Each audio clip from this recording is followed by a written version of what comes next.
और मेरे जो इधर साथी खड़े हैं धूप में, इधर छाव में आ जाओ, पीछे बहुत छाव है और कुछ धूप में खड़े ना बहुत काफी देर से।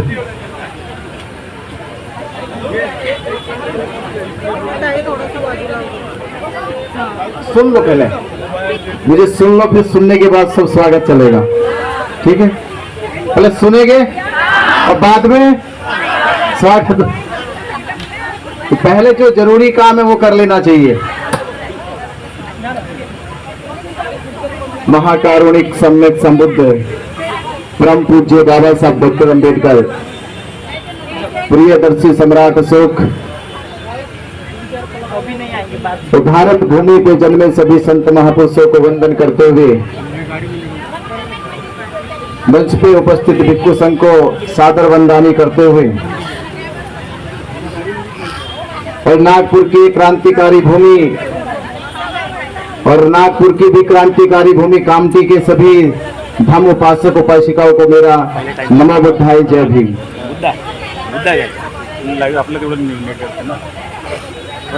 आप लोगों ने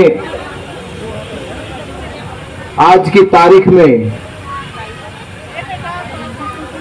आज भी ये सिद्ध कर दिया कि महाबोधि महाविहार मुक्ति का आंदोलन जो आज से 134 साल पहले सबसे ताकतवर,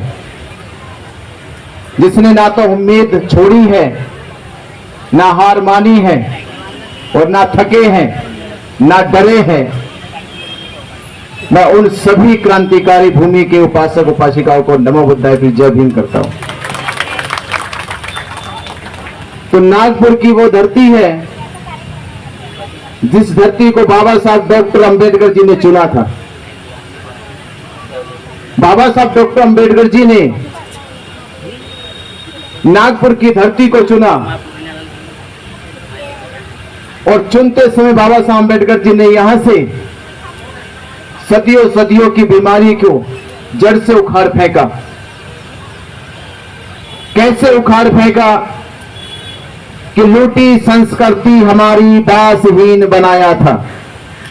आज जो लड़ाई हम लड़ रहे हैं, जो 134 साल से लड़ाई लड़ी जा रही है, ये लड़ाई कौन सी है? ये संस्कृति सभ्यता विरासत की लड़ाई है।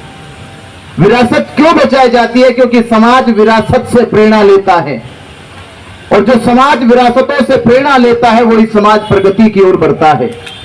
तो हम समाज की प्रगति के लिए विरासत को बचा रहे हैं कि लूटी संस्कृति हमारी दासहीन बनाया था, बहू बेटी और बच्चों को घर के बाहर जलाया था, आंखों से टपके आंसू कोई फरियाद सुन ना पाया था, होता रहा शोषण हमारा, होता रहा शोषण हमारा, कोई अल्लाह ईश्वर देवी देवता जमीन पे उतर के नहीं आया था, कोई नहीं उतर के आया। किसी ने हमारे आंखों के आंसू नहीं देखे, किसी ने हमारे दुख को महसूस नहीं किया, किसी ने हमारी पीड़ा को महसूस नहीं किया। लिया जन्म भीम ने जगत में पढ़ लिख कर अनूठा ज्ञान पाया था। लिया जन्म भीम ने जगत में पढ़ लिख कर अनूठा ज्ञान पाया था और तोड़ मनोवादी जंजीरों को इस देश के शोषित लोगों को आजाद कराया था। और आजादी के बाद जब बाबा साहब डॉक्टर अंबेडकर जी ने हमें आजाद कराया तो विरासत बचाने के लिए हमें तैयार कराया था। हमें तैयार करके गए बाबा साहब अंबेडकर कि विरासत बचाओ, संस्कृति बचाओ अपनी। ये संस्कृति कौन सी संस्कृति की बात कर रहे हैं? हम उस संस्कृति की बात करते जब भारत विश्व में अपनी एक अलग पहचान रखता था, जब भारत के लिए दुनिया आदर से सर झुकाती थी, जब भारत को विश्व अपना गुरु मानता था, जब भारत को विश्व के लोग ऐसी नजर से देखते थे जैसे कोई सूर्य को देखता हो, चंद्रमा को देखता हो, क्योंकि भारत की उस धरती पे तथागत बुद्ध का जन्म हुआ था। क्यों देखता था? दुनिया ने क्यों सर झुकाया? दुनिया ने भारत को क्यों आदर दिया? क्योंकि इस धरती पे तथागत का बुद्ध हुआ था, जिसने तथ्य के सत्य को बताने का काम किया था, जिसने संसार के अंधकार को मिटाने का काम किया था, जिन्होंने यह बता दिया था कि संसार में मनुष्य के दुख का कारण कोई ईश्वर नहीं है, कोई दूसरा पूर्व जन्म का दोष नहीं है, ये मनुष्य के अपने कर्मों का दोष है। मनुष्य अपने कर्मों को अच्छा कर ले, वो अच्छे सुख भोग लेगा, और मनुष्य के कर्म बुरे हो जाए तो दुख भोगेगा। ऐसे ऐसे सत्य बताकर तथागत ने बोध गया की धरती पे संबोधि को प्राप्त किया। वह संबोधि की धरती संसार के लिए प्रेरणा का स्थल बन गई, परिवर्तन का स्थल बन गई। बोध गया की धरती पर सिद्धार्थ गौतम जो 29 साल की आयु में से अपने घर से निकल पड़े और एक संकल्प लिया कि जब तक मैं संसार के दुखों के रहस्य को ना जान लूं, जब तक मैं संसार की इन पीड़ाओं के रहस्य को ना जान लूं, जब तक मैं संसार को दुख मुक्ति का मार्ग ना बता दूं, उसकी खोज ना कर लूं, तब तक मेरी ये यात्रा कभी रुकेगी नहीं। और निरंतर चलते रहे। 6 वर्षों लगातार जंगलों में, वन में तपस्या करते हुए, कष्ट देते हुए, और बोध गया की धरती पे जब संबोधि प्राप्त हुई तो एक युग परिवर्तन हो गया, एक अंधकार का उदय समाप्त हो गया, और संसार को दुख मुक्ति का मार्गदाता मिल गया। और उस दुख मुक्ति के मार्गदाता ने संसार के करोड़ों करोड़ों लोगों को जीवन को बदल के रख दिया। हम उस धरती पे संबोधि प्राप्त करने वाले महाबोधि महाविहार मुक्ति आंदोलन को इसलिए जीवित करना चाहते हैं कि उसकी नींव रखने वाले सम्राट अशोक है, जिन्होंने दुनिया को नहीं, पूरी दुनिया के अंदर जितने राजा थे उन राजा को भी जीत लिया था। हम उस धरती को मुक्त कराना चाहते हैं, उस ज्ञान के स्थली को मुक्त कराना चाहते हैं, और उसकी जिम्मेदारी किनकी है? वो हमारी है। इस दुनिया में मुसलमानों के साथ अन्याय नहीं हुआ। आप मक्का मदीना छोड़ दीजिए, दुनिया में जितने भी उनके पास बड़ी बड़ी मस्जिदें हैं, उनमें भी आज तक कोई गैर मुस्लिम उनकी कमेटी में नहीं आया, उनके प्रबंधन में नहीं आया। दुनिया भर में जितने भी हिंदुओं के मंदिर हैं, उन मंदिरों में आज तक भी कोई गैर हिंदू नहीं आया। नया नया मंदिर बना राम जी का, राम के मंदिर में, उसके ट्रस्ट में किसी गैर हिंदुओं को नहीं रखा गया। ईसाइयों के चर्चों में गैर ईसाइयों को नहीं रखा जाता। पर भारत में बुद्धिस्टों के साथ ये अन्याय क्यों? ये जुल्म क्यों? ये भेदभाव क्यों? तो ये भेदभाव क्यों? इसका पता चला कि भारत के बुद्धिस्ट एकजुट नहीं है, भारत का बहुजन समाज एकजुट नहीं है, भारत का अंबेडकरवादी समाज एकजुट नहीं है। ये ताकत दिखानी होगी आपको। बाबा साहब डॉक्टर अंबेडकर जी ने कहा था कि मेरा समाज अभी भोला है, मासूम है, इसलिए इसका कोई भी बेवकूफ बना देता है। ये जिस दिन बुद्धिमान हो जाएगा, होशियार हो जाएगा, उस दिन ये देश का तख्त और ताज बदल देगा। ये होशियारी की बात है, समझदारी की बात है। हमारे भोलेपन के समय ही जब 6 जुलाई 1949 को बीटी एक्ट बनाया गया, चोरी से छिपे बना दिया गया, कानून बनाया गया, बुद्धिस्टों से नहीं पूछा गया, बाबा साहब डॉक्टर अंबेडकर जी से नहीं पूछा गया। जब यह एक्ट बनाया जा रहा था, उस एक्ट में बनाने वाले प्रमुख व्यक्ति राजेंद्र प्रसाद जी थे, जो उस समय के राष्ट्रपति थे। राजेंद्र प्रसाद जी जानते थे कि संविधान सभा में बाबा साहब डॉक्टर अंबेडकर जी संविधान बना रहे हैं, संविधान का 95% काम पूरा हो चुका है, कुछ ही महीनों में संविधान सभा में पेश कर दिया जाएगा। जब राजेंद्र प्रसाद जी को सारी बातें पता थी, सारे तथ्य पता था कि आजाद भारत में संविधान लागू होगा, और जब संविधान लागू होगा तब कोई कानून बनाया जाएगा, तब कोई कानून लागू किया जाएगा। तो मेरे धम बंधु, धम उपासक उपासिकाओं, ये षड्यंत्र हुआ, चाल चली गई। उनको मालूम था कि संविधान बनाया जा रहा है, और बाबा साहब डॉक्टर अंबेडकर भारत के शोषितों के लिए मजबूत पैरवी कर रहे हैं। उनकी मजबूत पैरवी का लोहा माना था उन्होंने 1930, 31, 32 में, जो लंदन की गोलमेज सम्मेलन में गए थे। और गांधी जैसे लोग भी सर झुकाकर खड़े रहे, वो आवाज उठा के बोल ना सके थे जब बाबा साहब अंबेडकर ललकार रहे थे। उनकी आवाज भी गूंगी हो गई थी।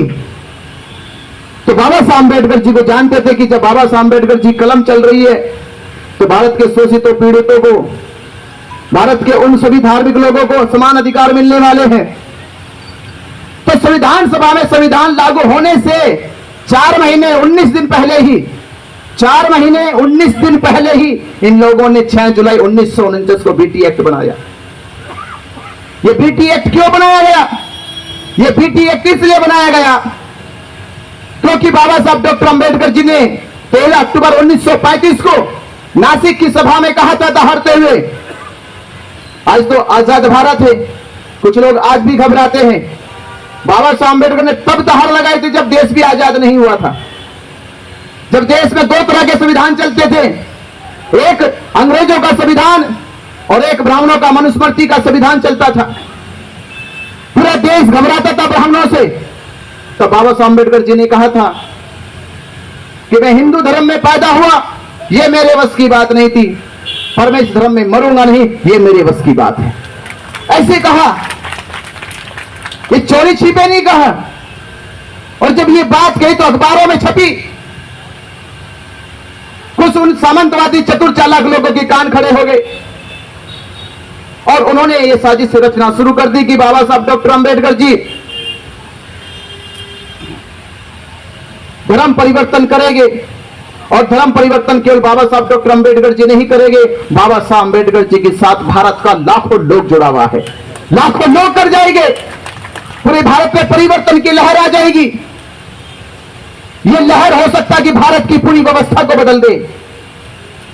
धीरे धीरे बाबा साहब अंबेडकर जी के पीछे कुछ जासूस लगाए गए कि बाबा साहब अंबेडकर जी की सोच का पता लगाओ, बाबा साहब अंबेडकर जी क्या सोचते हैं, कैसा सोचते हैं, उनकी आस्था उनकी श्रद्धा किस धर्म में है।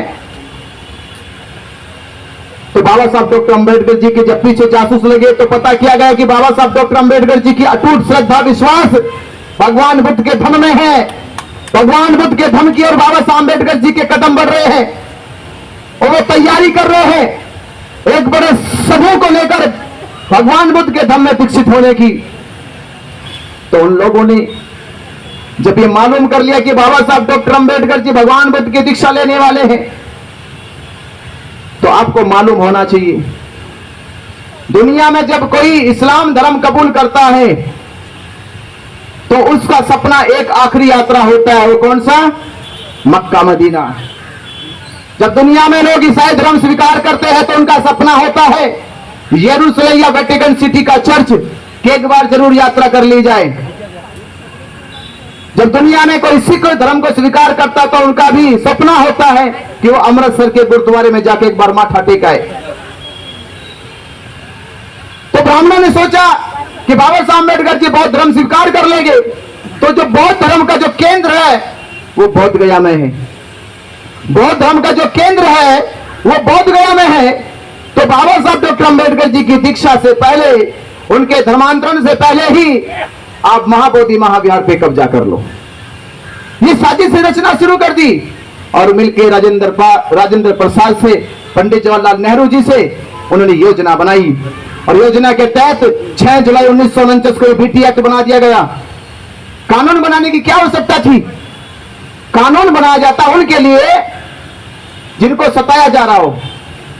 महाबोधि महाविहार तो बुद्धिस्टों का है, पूरी दुनिया जानती है, और तुमने कानून बना के उसमें 4 हिंदू 4 बुद्धिस्टों को रखा। 4 बुद्धिस्ट वो बुद्धिस्ट थे जो केवल, जैसे एक मूर्ति होती है, मूर्ति खड़ी दिखाई दे सकती है पर बोल नहीं सकती, चल नहीं सकती, कुछ कह नहीं सकती, सुन भी नहीं सकती, बस खड़ी है। तो 4 बुद्धिस्ट केवल ऐसे रखे गए कि वो उस समिति में ना बोल सकते थे, ना कुछ कह सकते थे, ना उनकी कोई सलाह थी, ना उनको कोई मशवरा था। बस 4 की संख्या है। और 4 हिंदुओं में 3 हिंदू भी थे और एक हिंदू वो था जिसको महंत ब्राह्मण कहते हैं, एक महंत कहते हैं। वो महंत वो था जिसका समिति में चुनाव नहीं हो सकता। बाकी 4 बुद्धिस्टों का चुनाव होना हर 3 साल पे। सरकार 4 बुद्धिस्टों का हर तीसरे साल चुनाव करेगी, सदस्य बदल दिए जाएंगे। 4 हिंदुओं में से 3 हिंदुओं का चुनाव करेगी हर तीसरे साल सरकार।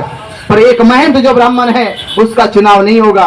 उसको बीटी एक्ट के तहत ऐसे रखा गया जैसे किसी को प्राइवेट लिमिटेड कंपनी बनाकर सौंप दी जाती है, ऐसे सौंप दिया गया।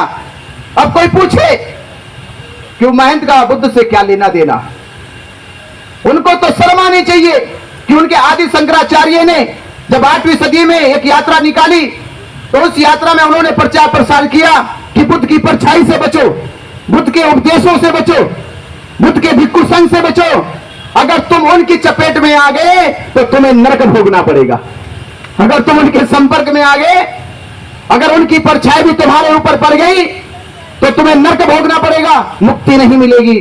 तो मैंने तो कहा था बोध गया के ब्राह्मणों से कि जल्दी जल्दी मुक्ति के रास्ते निकाल लो, नहीं तो तुम्हारे आदि शंकराचार्य कहकर गए हैं कि नरक भोगना पड़ेगा। तो रास्ता निकालो, जल्दी जल्दी भाग लो। पर हमने जब ये आंदोलन शुरू किया, इस आंदोलन में सबसे बड़ी जो समझ पैदा हुई वो ये हुई कि हिंदुओं ने जब राम मंदिर का आंदोलन चलाया तो उन्होंने वर्षों वर्षों अपने समाज को जगाने का काम किया, वर्षों वर्षों जगाने का काम किया। और जगाते जगाते उन्होंने देश में करोड़ों हिंदुओं को एकजुट कर दिया।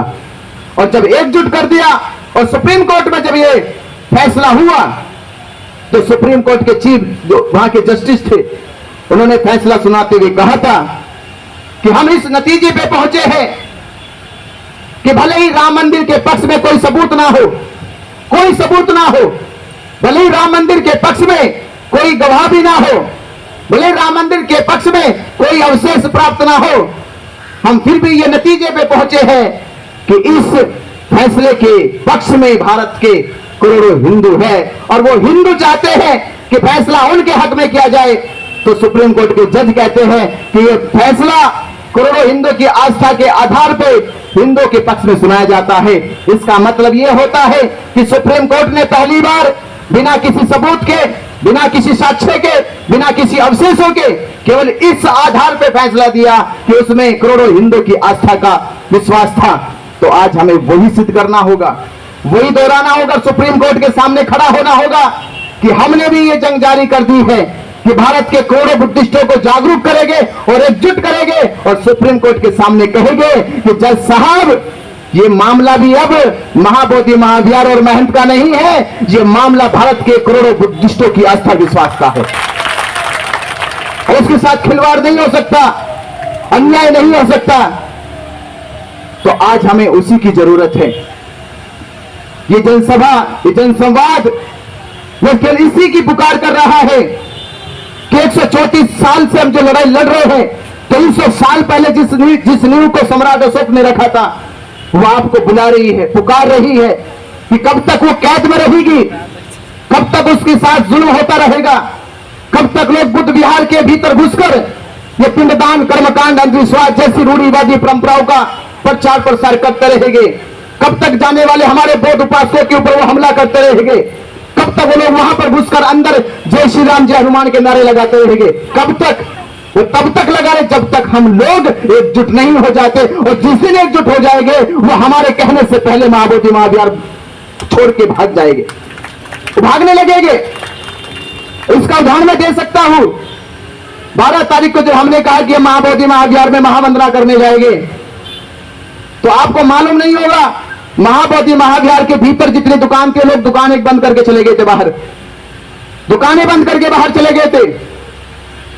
महाबोधि महाविहार परिसर में जब हम लोगों ने जाकर वहां के महंतों से आंखों में आंखें डालकर पूछा कि किसने अनुमति दी तुमको, किसकी इजाजत से आते हो इसके भीतर, किसने कहा कि तुम यहां पर बैठकर ये हिंदुओं के कर्मकांड करो, ये घोषणा करो। ये बुद्ध का परिसर है, यहां पर शांति की, यहां पर मैत्री की, यहां पर चर्चा होती है बुद्ध के ज्ञान की, उपदेशों की। और तुम यहां पर ये जो ढोंग कर रहे हो, पाखंड कर रहे हो, किससे अनुमति लेकर आते हो? ये सवाल जब पूछेंगे तो बौखलाने लगे, जवाब बना नहीं तो प्रशासन से जाके शिकायत करने लगे कि हमें धमकाने आए हैं, हमें भगाने आए हैं। तो जानते हो कि उनकी केवल इतनी सी बात के ऊपर ही उनकी हालत खराब हो गई, बौखलाने लगे। और प्रशासन से जाके कहा कि हमको मारने की धमकी देके गए। प्रशासन ने महाबोधि महाविहार में कैमरा और मोबाइल ले जाना बंद कर दिया, क्योंकि आपने देखा कि पहली बार इस आंदोलन में दिखाया गया कि किस तरह से महाबोधि महाविहार में पंडित पुरोहित घुसकर शिवलिंग पूजा करते हैं, बुद्ध की मूर्तियों को 5 पांडव कहते हैं, किस तरह से पंडित घुसकर वहां पिंडदान के नाम पे आडंबर करने का काम करते हैं। ये जब उनकी पोल खुली, पूरे देश के बुद्धिस्टों ने देखा तो पूरे देश के बुद्धिस्टों ने संकल्प कर लिया कि 12 तारीख बुद्ध पूर्णिमा को 12 लाख लोग, 12 लाख बुद्धिस्ट एक साथ बोध गया पहुंच रहे हैं, एक साथ पहुंच रहे हैं। ये ताकत पहली बार थी जब भारत में 12 लाख बुद्धिस्ट एकजुट होने वाले थे, तो खलबली मची सरकार ने साजिश रचना शुरू कर दी। किसी भी तरह से बिनाचार्य को जेल भेजो, कोई भी षड्यंत्र रचो। तो एक चीज जानते हैं आप, जब आंदोलनकारी को खरीदा नहीं जा सकता, डराया नहीं जा सकता, धमकाया नहीं जा सकता, तो झूठे मुकदमे लगा के जेल तो भेजा जा सकता है, झूठे मुकदमे लगा के जेल भेजा जा सकता है। वही काम सरकार ने 13 मई को किया। झूठे मुकदमे लगाकर हमारे कुछ साथियों को साथ लेकर, उन्हें बहलाकर फुसलाकर, लालच देकर हमारे खिलाफ मुकदमे करवा दिए गए। मुकदमा हो गया, जेल चले गए, 68 दिन की जेल काट के आए। सरकार को मालूम था कि जब भारत पाकिस्तान का युद्ध चल रहा था और युद्ध चलने के हवाले से हमारे एक पक्ष के लोगों ने आंदोलन को स्थगित करने की घोषणा करी, पर हमने स्थगित की घोषणा को ठुकरा दिया और जाके रात के 11 बजे आंदोलन को रोका, जिंदा रखा। पुलिस वाले घबरा रहे थे कि जाके ये टेंट की बल्ली को उखाड़े। हमने कहा बल्ली उखाड़ने से पहले तुम्हें इधर से गुजरना होगा, इधर से गुजरना। और ये इधर से गुजरने का मतलब है कि हम इस आंदोलन के लिए हर कुछ चीज दांव पे लगाने के लिए आए हैं। 134 साल की पीड़ा है, वर्षों से जाने कितने हमारे महापुरुषों ने इस आंदोलन को मजबूत करा, जिंदा रखा। ये हर बार की तरह नहीं होगा कि आंदोलन में स्वार्थ से, लालच से, किसी महत्वाकांक्षा से आंदोलन खत्म हो जाएगा। ये आंदोलन अब आखिरी मुकाम तक है। जब तक महाबोधि महाविहार मुक्त नहीं हो जाएगा, बीटी एक्ट रद्द नहीं हो जाएगा, तब तक ये आंदोलन चलता रहेगा। तो पुलिस वालों की वो मंशा पे पानी फिरा। अब उनको लगने लगा था कि जब तक वो मुझे जेल नहीं भेजेंगे तब तक वो अपनी मंशा में सफल नहीं हो सकते। तो वही हुआ, उन्होंने 13 मई को महाबोधि महाविहार में, हमारे महाराष्ट्र नागपुर से, हो सकता आप लोगों में भी कोई होगा कि महाबोधि महाविहार में वहां पर उनके साथ बदतमीजी मारपीट हुई। उन्होंने हमें टेलीफोन किया, हम पहुंचे तो पहले से 50 गुंडे खड़े कर रखे थे जो जय श्री राम जय हनुमान के नारे लगा रहे थे हमारी जगह पर, हमारे महाबोधि महाविहार में, हमारी आंखों के सामने। तो हम इतने कमजोर कायर भी नहीं थे कि हम उनकी बातों का जवाब ना देते, और जवाब अच्छे से दिया गया, ऐसे अच्छे से जवाब दिया गया। वो लोग जानते हैं कि कैसे वो तुम हिलाते भागे थे वहां से, किसी को रुकने तक नहीं दिया गया था हमने, सारे लोग भाग गए थे वहां से। पुलिस ने तो शुरू में सोचा होगा कि डर जाएंगे, चले जाएंगे यहां से। हमने कसम खाई थी यहां से तब तक नहीं जाएंगे जब तक पंडित पुरोहित को महाबोधि महाविहार से बाहर नहीं भगा देंगे, तब तक नहीं जाएंगे। तो हम आज आपके बीच में ये कहने आए हैं, जेल जाने के 2 दिन बाद केवल धरना खत्म हुआ है, आंदोलन खत्म, आंदोलन खत्म, आंदोलन जारी है। और तब तक जारी है जब तक देश में हम पूरे देश के बुद्धिस्टों को जागरूक करके करोड़ों की संख्या में एकजुट ना कर दे और महाबोधि महाविहार मुक्त ना कर दे। तो इस ताकत को बनाने के लिए आप लोगों से मैं एक निवेदन विनती कर रहा हूं। मेरी विनती सुनोगे? सुनोगे? मानोगे? पक्का मानोगे? तो मेरी विनती यह है कि 16 तारीख को कहां पे आना है? हाथ खड़े के बताओ किस किस को मालूम है? 16 तारीख को कहां जाना है? हाँ, कहां जाना है? 16 तारीख को जाना है। और 16 तारीख को वहां पे चर्चा होगी कि 134 साल से जो आंदोलन चल रहा है वो आंदोलन की ताकत अब आज के 2025 में क्या है। पहले आंदोलन क्यों हमारा विफल हो गया और इस बार आंदोलन हमारा क्यों सफल होगा। इस बार के आंदोलन में सबसे बड़ी ताकत यह है कि पहले आंदोलन में जैसे कहा गया कि हमारे अनागारी धमपाल जी को कमजोर कर दिया गया था, यह कहकर कि वो श्रीलंका से आए हैं। पतन सुरेश ससाई जी को कमजोर कर दिया गया यह कहकर कि वो जापान से आए हैं। दुश्मनों को अब क्या कहेंगे, तो दुश्मनों अब क्या कहोगे। अब तो कहना पड़ेगा कि इस आंदोलन की अब जो कड़ी है वो अंबेडकरवादी बुद्धिस्टों के हाथ में है। और डॉक्टर अंबेडकर साफो है जिन्होंने तुम्हें लोहे के चने चबाए हैं, तुम्हारी आंखों के सामने मन मर्जी के काम करे अपनी कलम की ताकत पर, वो तुम देखते रहोगे। तो आज वो ताकत आप लोगों के हाथ में है, आपके कंधों पर है। इस लड़ाई को अपने हाथों में लो, अपने कंधों पे उठाओ। जब तक इस लड़ाई की मुख्य धारा, इसका मुख्य सूत्रधार अंबेडकरवादी बुद्धिस्ट नहीं बनेगा, तब तक हम इस आंदोलन में सफल नहीं हो सकते। तो ये आंदोलन बुद्धिस्ट अंबेडकरवादियों के हाथ में होना चाहिए। और जब ये आंदोलन हमारे हाथों में हो जाएगा तो कोई ताकत नहीं है कि जो हमें महाबोधि महाविहार से मुक्त कराने से रोक सके। हम मुक्त करा के रहेंगे और बीटी एक्ट रद्द करा के रहेंगे। तो मैं अपनी बात को विराम देने से पहले इस कार्यक्रम को करने वाले सभी आयोजक बंधु जिन्होंने बड़ी मेहनत से आप सबको बुलाया है और इतना सुंदर कार्यक्रम बहुत कम समय में किया,